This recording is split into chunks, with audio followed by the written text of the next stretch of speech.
Hello student, welcome back to my channel commerce वाला easy learning पे आप सभी का एक बार फिर से स्वागत है। आइए हम वही अपना कॉन्सेप्ट जो जनरल एंट्री का कंटिन्यू कर रहे हैं, आप इसको समझेंगे। मैं ऑलरेडी आपको क्वेश्चन नंबर 15 तक जो मैं क्लास 11 की अकाउंट्स टीएस ग्रेवाल की बुक एडिशन 2023 का हम लोग कर रहे हैं और मैं आपको ऑलरेडी चैप्टर 8 के जनरल एंट्री के कॉन्सेप्ट में 15 क्वेश्चंस ऑलरेडी करा चुका हूं। तो आइए आज हम करेंगे क्वेश्चन नंबर 16 जो प्रैक्टिकल जनरल एंट्री के फॉर्म में हम ये लिखेंगे। बिल्कुल क्वेश्चन 16 का हम करेंगे कंप्लीट सॉल्यूशन। तो मैं आपको रिमाइंड करा दूं, मैं आपको मॉडर्न टेक्निक जो जनरल एंट्री के ये कॉन्सेप्ट में बिल्कुल आपको ये समझ में आना चाहिए, तभी आपको बेहतर तरीके से इसको जनरल एंट्री के फॉर्म में लिख पाएंगे। तो मैं आपको एक बार फिर से रिमाइंड कराता हूं, लायबिलिटी इनकम कैपिटल वही सेम कॉन्सेप्ट, जब भी कभी इंक्रीज होगा तो उसको कर देंगे क्रेडिट, और लायबिलिटी इनकम कैपिटल जब भी डिक्रीज होंगे उसको कर देंगे डेबिट। ऐसे ही एक्सपेंस और एसेट दोनों ही उसके अपोजिट चलते हैं। एक्सपेंस और एसेट जब भी बढ़ेंगे तो डेबिट, घटेंगे तो क्रेडिट, उसका उल्टा है। देखिए ऊपर वाले का लायबिलिटी इनकम कैपिटल से जस्ट अपोजिट है। तो मैं आपको बार बार इसको एम्फेसिस कर रहा हूं कि इस टेक्निक से अगर इस पांचों कीवर्ड्स को हम पहचानते हैं किसी भी सॉल्यूशन में, किसी भी जनरल एंट्री के ट्रांजैक्शंस को, तो हम बड़ी आसानी से इसको कर लेंगे। तो आइए स्टार्ट करते हैं इसको। Pass general entries for the following transaction, यहां पर कुछ ट्रांजैक्शंस दी हुई है, हम इसको जनरल एंट्री के फॉर्म में लिखेंगे। देखिए आपको ये पता होगा जनरल एंट्री की टेबल इस तरह से बनाई जाती है, जो फॉर्मेट है जनरल एंट्री के, date, particulars, ledger folio, debit and credit. ठीक है, इसमें मैं ज्यादा बात नहीं करूंगा क्योंकि ऑलरेडी आप लोगों को एक्सप्लेन किया हुआ है इस फॉर्मेट के बारे में। तो आइए हम चलते हैं इसके ट्रांजैक्शंस के ऊपर जो हम जनरल एंट्री के रूप में लिखेंगे। देखिए Muskan started business with cash 3 lakh rupees, stock 5 lakh, building 25 lakh. ध्यान से पढ़ें, ये कैपिटल का ही क्वेश्चन है।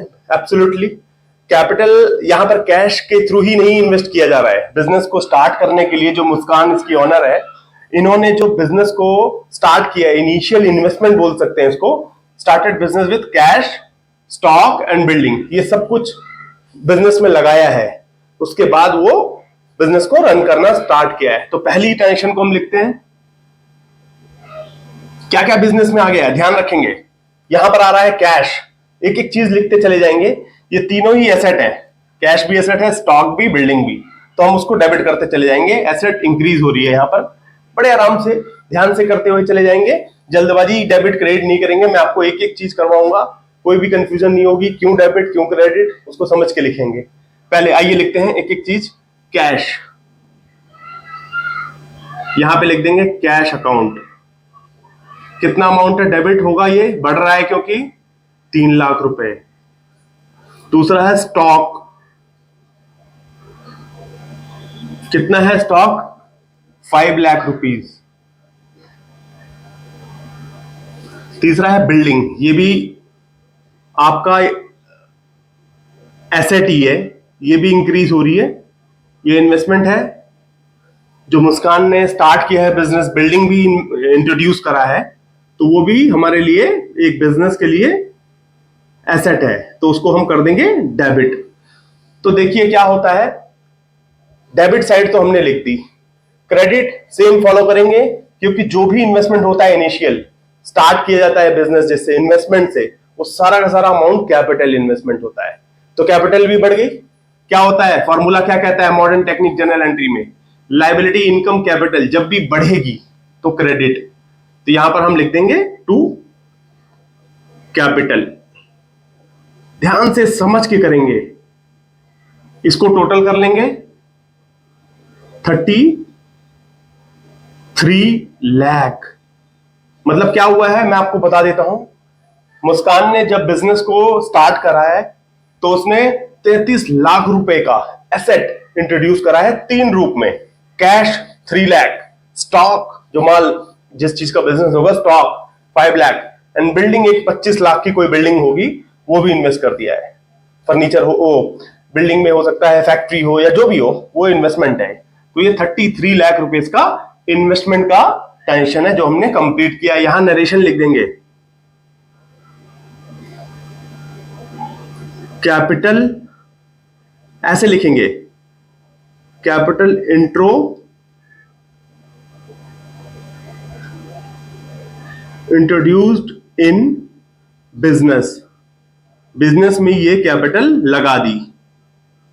ठीक है, इस तरह से होती है हमारी ये पहली ट्रांजेक्शन कंप्लीट। आइए करते हैं next transaction, construction of power back room ₹1 lakh. क्या हुआ इसका मतलब?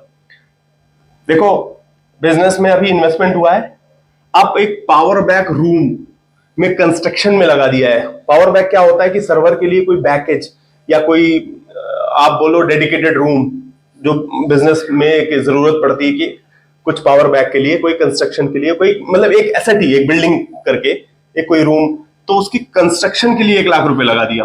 तो क्या होता है, पावर बैक रूम हमारी एसेट है, जब बढ़ेगी तो वो रूम भी हमारी एक एसेट है, तो उसको हम एसेट को क्या करते हैं, जब इंक्रीज होती है तो डेबिट। यहां लिख देंगे पावर बैक रूम।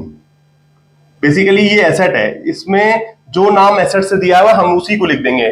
कंस्ट्रक्शन हो रही है तो उसमें पैसा लग रहा है, तो इसी में जितनी बार भी कंस्ट्रक्शन होती रहेगी, इसमें जो खर्चा होगा इसी में डेबिट होता रहेगा। कितना अमाउंट है? 1 लाख रुपए। यहां डेबिट में लिखेंगे क्योंकि एसेट बढ़ रही है। 2 खर्चा हुआ है कंस्ट्रक्शन में, बिजनेस से क्या निकल जाएगा? कैश अकाउंट का बैलेंस। तो यहां लिख देंगे कैश क्रेडिट। देखिए, एक एसेट बढ़ रही है, दूसरी क्रेडिट हो रही है, घट रही है क्योंकि, तो हम ध्यान में रखते हुए इसी फॉर्मूले को, इसी टेक्निक को लिखते रहेंगे जनरल एंट्री के फॉर्म में। यहां लिख देंगे कंस्ट्रक्शन ऑफ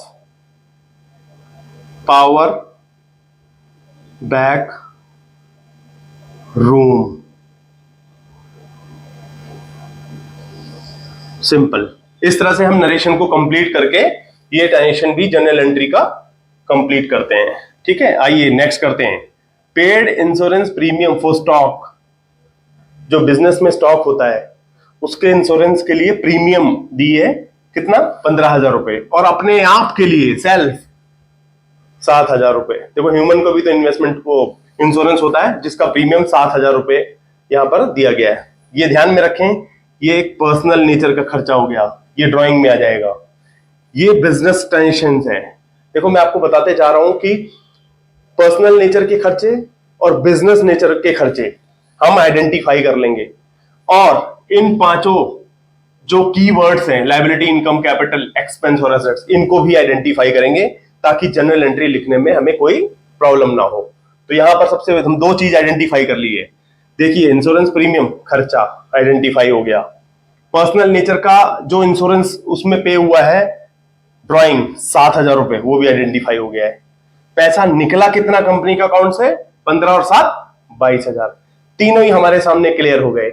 बहुत ही आसानी से लिख लेंगे हम जनरल एंट्री के फॉर्म में। आइए लिखते हैं, खर्चा क्या हो रहा है पहले तो ये लिखेंगे, इंश्योरेंस प्रीमियम। खर्चा हमेशा डेबिट होता है, एक्सपेंस बढ़ रहा है। देखो, इंश्योरेंस प्रीमियम अकाउंट कितना? 15,000 रुपए। स्टॉक का जो माल का प्रीमियम है, स्टॉक का, वो लिखा हुआ है यहां पर, और 7,000 ड्राइंग में डाल देंगे। भाई देखो, पर्सनल एक्सपेंस के लिए जो भी खर्चा होता है किसी भी नेचर का, यहां पे इंश्योरेंस लिखा हुआ है, हम यहां इंश्योरेंस का नाम ही नहीं देंगे। जो भी पर्सनल ऑनर के लिए खर्चा किया जा रहा है, पर्सनली यूज किया जा रहा है, चाहे गुड्स हो, स्टॉक हो, प्रीमियम हो, कुछ भी, उसको हम ड्राइंग का ही नाम देते हैं। ड्राइंग अकाउंट कितना? 7,000 रुपए। और जा कितना रहा है कंपनी से पैसा? कैश में उसको क्रेडिट कर देंगे 22,000 रुपए, क्योंकि पैसा बिजनेस से 22,000 निकल गया। तो हम टोटल इस तरह से लिख देंगे जनरल एंट्री के फॉर्म में। यहां नरेशन लिखेंगे, insurance premium on stock and self paid. देखो, इसी से समझ में आ जाएगा, जो सेल्फ के लिए खर्चा है वो ड्राइंग में डाल रहे हैं, और जो स्टॉक के लिए है हमने उसे बिजनेस के खर्चे में डेबिट कर दिया है। ठीक है, इस तरह से कंप्लीट होती है हमारी थर्ड टेंशन। तो अब हम करेंगे अगली tension, D, goods destroyed by fire ₹80,000, insurance claim lost. क्या मतलब हुआ, पहले हम टेंशन को पढ़ेंगे, समझेंगे। देखिए इसके अंदर ये तो कंफर्म है कि 80,000 रुपए का स्टॉक फायर से डिस्ट्रॉय हो गया। खर्चा कितना, नुकसान कितना हो गया, लॉस को आइडेंटिफाई करेंगे, एक्सपेंस को, जो मैं कहते आ रहा हूं कि हमें कीवर्ड्स को आइडेंटिफाई करना है। यहां पे loss by destroyed by fire कितना है, 80,000 रुपए। सबसे पहले वो लिख लेंगे, धीरे धीरे एक एक करके मैं आपको समझाता चलूंगा, जिससे बहुत ही आसानी होगी। हम जल्दबाजी नहीं करेंगे इसमें। इसको लिख देंगे, गुड्स डिस्ट्रॉयड बाय फायर, आग लगने से कितना नुकसान हुआ उसको डेबिट, खर्चा बढ़ गया ना हमारा 80,000 रुपए। और क्रेडिट किसको करेंगे, माल जला है ना, स्टॉक भी तो गया ना, हमने खर्चे को तो डेबिट कर दिया, बट अभी स्टॉक को नहीं किया। स्टॉक को क्या नाम दिया जाता है, जब हमने माल खरीद के लाए थे परचेज, वही अब नुकसान हो गया, तो स्टॉक हमारा माइनस। टू यहां पे लिखेंगे, टू परचेज अकाउंट, ध्यान रहे, बड़े ध्यान से समझ के करेंगे। 80,000 रुपए नरेशन में लिख देंगे, गुड्स डिस्ट्रॉयड बाय फायर। ठीक है, अभी एक इसी को समझेंगे, क्योंकि एक और वर्ड इन्होंने यूज किया हुआ है यहां पर, अगर क्वेश्चन में पढ़े, इंश्योरेंस क्लेम लॉस्ट, पैसा नहीं आया वहां से, लेकिन क्या होता है बिजनेस में, हमने अपने स्टॉक का जो इंश्योरेंस करा रखा है वो हमने फाइल कर दिया, क्लेम फाइल करा है, अभी सिर्फ क्लेम फाइल हुआ है, इंश्योरेंस कंपनी से पैसा नहीं आया।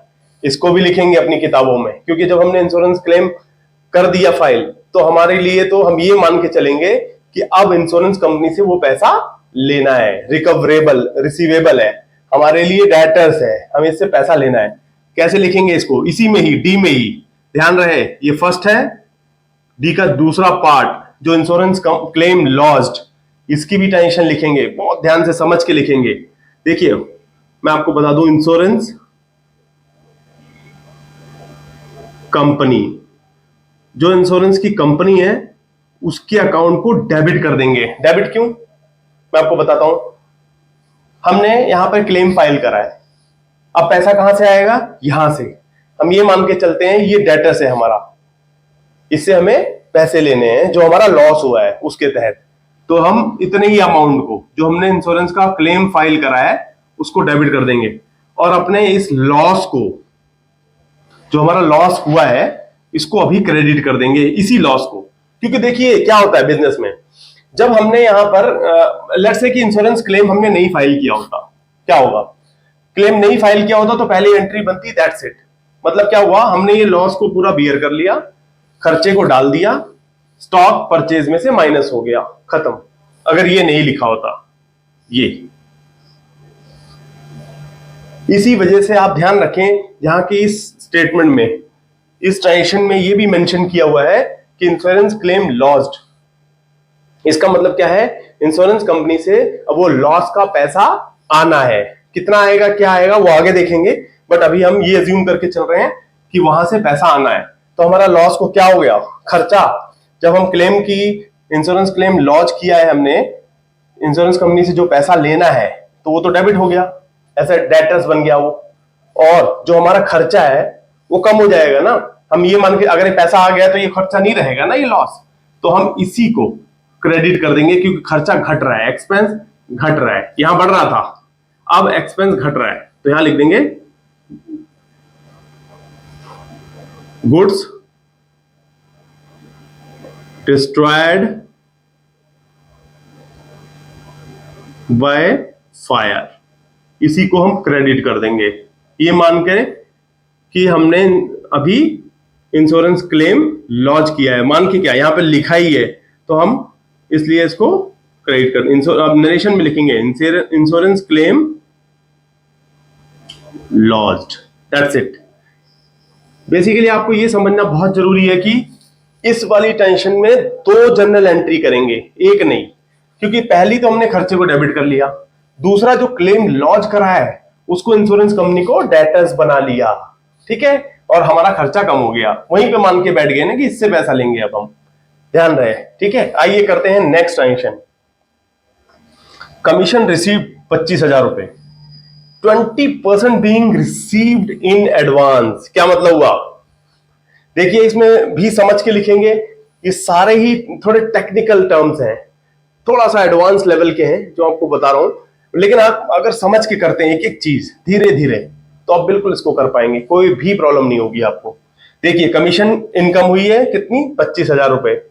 देखिए इसमें अकाउंटिंग में ये कॉन्सेप्ट बहुत ही क्लियर है, जो इनकम उस पीरियड का होता है हम उसी को रिकॉग्नाइज करते हैं, करेक्ट। जो पैसा मिल गया हमें, हम खर्च जो इनकम है या एक्सपेंस है उसी के पीरियड को ही हम उस पर डेबिट करते हैं या क्रेडिट करते हैं। इनकम हमेशा क्रेडिट होती है। तो यहां पर हम क्या लिखेंगे, commission receive 25,000, 20% being received in advance. मतलब क्या हो रहा है, जो 25,000 है इसमें से जो 20% है वो एडवांस में मिल गई। मतलब क्या हुआ इसका, 20,000 प्लस 5,000, 25,000 का 20% 5,000 हो गया। बेसिकली इनकम जो हमारी बनती है वो बनती है 20,000 रुपए। वर्किंग में बता रहा हूं आपको, थोड़ी सी आपकी अंडरस्टैंडिंग बेटर होगी इससे। 20,000 रुपए हमारी इनकम बनती है, कमीशन की इनकम, कमीशन रिसीव्ड, और 20% जो 5,000 रुपए हमें एडवांस में मिल गई कमीशन, ठीक है। दोनों को ध्यान से लिखेंगे। टोटल पैसा कितना मिला है, 25,000। तो जो पैसा मिला है सबसे पहले उसको हम रिकॉग्नाइज कर चुके हैं, उसको कर देंगे debit, cash. Cash account debit कितना, 25,000। देखो पैसा तो 25,000 आ गया। टू कमीशन, इनकम को आइडेंटिफाई कर चुके हैं, इनकम बढ़ रही है, इनकम जैसी बढ़ती है उसको कर देते हैं क्रेडिट, लायबिलिटी इनकम कैपिटल, ध्यान रहे। कमीशन रिसीव्ड कितना, 20,000 रुपए। यहां पे 20,000 लिखेंगे क्योंकि देखो कमीशन हमारी 20,000 ही बनती है, 5,000 तो हमें एडवांस में मिली है, तो हम इसको भी यहां पर रिकॉग्नाइज कर देंगे, कमीशन रिसीव्ड इन एडवांस। जो एडवांस में हमें मिल गया वो हमने उसको एज ए अक्रू कर लिया, बिजनेस में अक्रूवल कर लिया, कमीशन रिसीव्ड इन एडवांस। अभी सीधा का सीधा इनकम में नहीं डाला, एक तरह से लायबिलिटी बना के रख लिया, ठीक है। अब लायबिलिटी बढ़ती है तो क्रेडिट, ध्यान रहे, रिसीव्ड इन एडवांस को हमने क्रेडिट में रखा है, ना कि सीधा का सीधा खर्च इनकम में क्रेडिट किया है, इनकम में नहीं। जब ये इनकम बन जाएगी तो क्या होगा, commission received debit, sorry commission received in advance debit हो जाएगा और कमीशन रिसीव्ड क्रेडिट, तो ये अकाउंट क्लियर हो जाएगा उससे। अभी इस पीरियड का नहीं है, यहां पे लिखा है बीइंग रिसीव्ड इन एडवांस में मिल रहा है, ठीक है। अब यहां लिख देंगे narration, commission received with 5,000 in advance. बस इतना सा नरेशन लिख के इसको कंप्लीट करेंगे। तो इस तरह से हम कंप्लीट करते हैं ये वाली ट्रांजेक्शन ई नंबर की। आइए अगली ट्रांजेक्शन कर लेते हैं। Insurance company paid 80% in full and final settlement. क्या हुआ इसमें, ध्यान से देखें। हमने इंश्योरेंस कंपनी पे क्लेम कितना किया था, ये देखिए, थोड़ा सा ऊपर चले, इसीलिए मैं आपको ये क्वेश्चंस यहां पर मेंशन करके रखता हूं। ये बहुत जरूरी है कि हम जब बिजनेस की ट्रांजेक्शंस को लिख रहे हैं किसी भी, यहां तो चलो सॉल्यूशन, ये क्वेश्चन है, ये हमें ये बिल्कुल याद होना चाहिए यहां पर, इसलिए मैंने इसको यहां पर प्रिंट करके रखा हुआ है। आप ये देखोगे कि अगर इसमें कोई अमाउंट नहीं मेंशन किया है, देखिए ध्यान से देखिए, insurance company paid 80% in full and final settlement, तो अमाउंट कितना है, कितने का 80%, यहां से पता लग जाएगा। मतलब हमने इंश्योरेंस का क्लेम जो फाइल करा था वो 80,000 किया था, और उस 80,000 में से 80% क्या हुआ, 80% फुल एंड फाइनल सेटलमेंट में मिल गया। मतलब 64,000 रुपए इंश्योरेंस कंपनी से पैसा आ गया हमारे पास, बड़े ध्यान से। इसीलिए ये कैलकुलेशन बहुत जरूरी है लिखना यहाँ पर। तो हम यहाँ लिखेंगे पैसा जो आया है पहले तो वो लिख लेते हैं, फिर आगे धीरे धीरे करते चले जाएंगे। पैसा जो आया पहले डेबिट कर देंगे कैश में। हालांकि इंश्योरेंस से जो भी पैसा आता है बैंक से आता है, बट यहाँ पे कुछ भी मेंशन नहीं किया हुआ है। इंश्योरेंस कंपनी पेड कहाँ पे, मिल तो गया लेकिन किधर, तो हम उसको कैश ट्रीट कर सकते हैं, कोई प्रॉब्लम नहीं है। बट अदरवाइज आप कैश और बैंक दोनों लिख सकते हैं। ठीक है, यहां लिख देंगे 64,000 रुपए, क्योंकि साफ साफ लिखा है 80% पे कर दिया है in full and final settlement. मतलब ये हुआ है 80,000 में से 64,000 तो दे दिए, अब 16,000 नहीं देगा। इंश्योरेंस कंपनी का कुछ जो कंडीशन होती है उसके अकॉर्डिंग वो कुछ जो डिडक्शन करती है, यहां पर उसने फुल एंड फाइनल सेटलमेंट 64,000 में करा है, 80 नहीं मिलेंगे। तो इसका मतलब क्या है, जो हमने रिकवरी रिसीवेबल बना रखा है, डेटर्स बना रखा है, ये तो पूरा घटेगा। सबसे पहले उसको पूरा कम कर देंगे, क्योंकि full and final settlement word use कर दिया है, इसका मतलब आने वाला भी नहीं है पैसा, 16,000 रुपए अब नहीं आएंगे। तो यहां हम लिखेंगे इंश्योरेंस कंपनी अकाउंट कितना, 80,000 रुपए। देखो यहां पर डेबिट था, यहां क्रेडिट। मैं आपको बहुत बार बार मैं इसको इसलिए समझा रहा हूं कि इसको जल्दबाजी से नहीं लिखा मैंने अभी, ये कंप्लीट टेंशन नहीं है। मैं आपको एक एक स्टेप करता जा रहा हूं ताकि अंडरस्टैंडिंग भी बराबर बैठे कि क्यों डेबिट क्यों क्रेडिट ये क्यों। देखो सबसे पहले मैं आपको कैश तो आपको समझ में आ गया कि 64,000 हमारे पास आया तो इसलिए डेबिट। जो हमारे पास एसेट बढ़ रही है, एसेट जैसे बढ़ेगी तो डेबिट।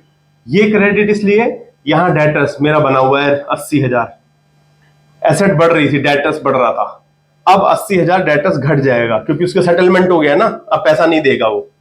तो पूरा का पूरा हम इसको अकाउंट, ये अकाउंट देखो नलीफाई हो जाएगा, इंश्योरेंस कंपनी डेबिट और क्रेडिट ये पूरा कट जाएगा। ठीक है 80,000। अब जो 16,000 नहीं आएंगे वो कहां पे डेबिट करेंगे वो आप सोचिए।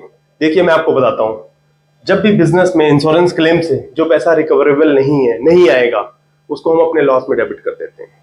हालांकि डिस्ट्रॉयड बाय लॉस को हम ऑलरेडी खत्म कर चुके हैं, 80,000 डेबिट क्रेडिट, अब डिस्ट्रॉयड बाय लॉस तो यहां खत्म।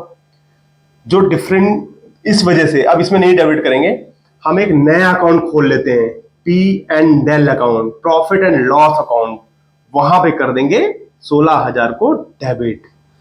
बहुत ही ध्यान से करेंगे, समझ के करेंगे, जल्दबाजी नहीं करना इसमें, पढ़ पढ़ के एक एक स्टेप्स को फॉलो करके इस तरह से करेंगे। यहां पर नरेशन लिख देंगे,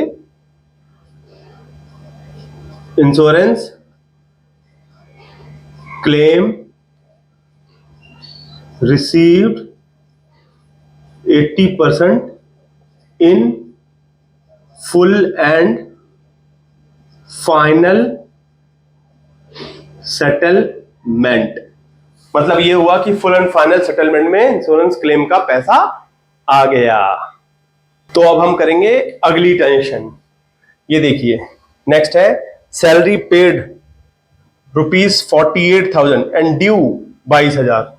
क्या मतलब हुआ कि जो सैलरी की पेमेंट हमने करी है 48,000 कर दी, लेकिन ड्यू कितनी थी 22,000 रुपए। तो मतलब क्या हुआ भाई, देखो हम जैसे हमने कमीशन में भी करा था कि जितना इस पीरियड का होता है हम उसने को खर्चे या एक्सपेंस के या इनकम में डेबिट करते हैं।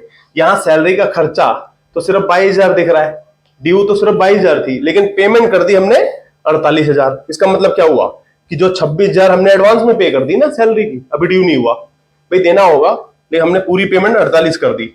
आइए हम लिखते हैं इसको जनरल एंट्री के फॉर्म में।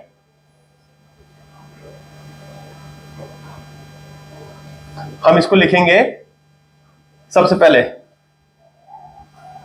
कितनी पे करी है, सैलरी को एक्सपेंस जो हमारा खर्चा है उसको डेबिट करेंगे, खर्चे के अकाउंट को पहचानेंगे, सैलरी अकाउंट डेबिट। कितना डेबिट होगा 22,000 से। भाई देखो इसके अंदर इसलिए 22,000 से डेबिट किया है क्योंकि सैलरी जो ड्यू हो रही है वो 22,000 हो रही है, और हमने जो एडवांस में पेमेंट करी है वो 26,000 रुपए एडवांस में पे कर दिए। एडवांस में अगर पे कर दिए तो हमारे लिए एसेट बन जाती है वो सैलरी पेएबल के नाम से, तो सैलरी पेड इन एडवांस के नाम से। तो यहां पे बैलेंस लिखेंगे सैलरी पेड इन एडवांस, जो भी हम एडवांस में पे करते हैं वो डेबिट होता है। डेटर्स हम बना के रख देते हैं ना कि बेसिकली अभी हमारा ड्यू नहीं हुआ, खर्चा हमारा तब ये सैलरी में कन्वर्ट हो जाएगा जब ये ड्यू हो जाएगा, सैलरी पेड तब क्रेडिट हो जाएगा एडवांस वाला। तो यहां पर हम इसको डेबिट करके रख देंगे 26,000 को। बिजनेस से पैसा कितना निकला टू कैश अकाउंट 48,000। देखिए मतलब ये हुआ कि 48,000 रुपए हमने पे कर दिए, जिसमें से सैलरी जो ड्यू हुई है खर्चा उस पीरियड का वो है 22,000 रुपए, और जो हमने एडवांस में पे कर दिए उसको कर देंगे हम डेबिट, एक नया अकाउंट खोल देंगे, सैलरी पेड इन एडवांस 26,000 रुपए। मैं उम्मीद ये करता हूं आपको ये टेंशन समझ में आई होगी। अगर आपको कुछ भी कंफ्यूजन कहीं पर भी किसी अकाउंट में कहीं से भी लग रही है, डाउट लग रहा हो, तो आप मुझे कमेंट करके पूछ भी सकते हैं, ठीक है। तो आइए इसका नरेशन भी लिख देंगे, salary due and paid in advance. इस तरह से हम नरेशन को कंप्लीट कर देते हैं। आइए करते हैं अपनी लास्ट ट्रांजेक्शन। नेक्स्ट है provide depreciation on building at 10% per annum। Depreciation का कॉन्सेप्ट तो आपको पता है कि बिल्डिंग जो यहां पर 25 लाख की है वो डेप्रिसिएटिंग एसेट होती है। तो यहां पर बिल्डिंग को इन्होंने ये बोला है कि कीमत जो उसकी डेप्रिशिएट हो रही है, डाउन कर रही है, वो 10% पर एनम से करेगी। तो सबसे पहले खर्चे के नाम को पहचानेंगे, डेप्रिशिएशन। तो यहां लिख देंगे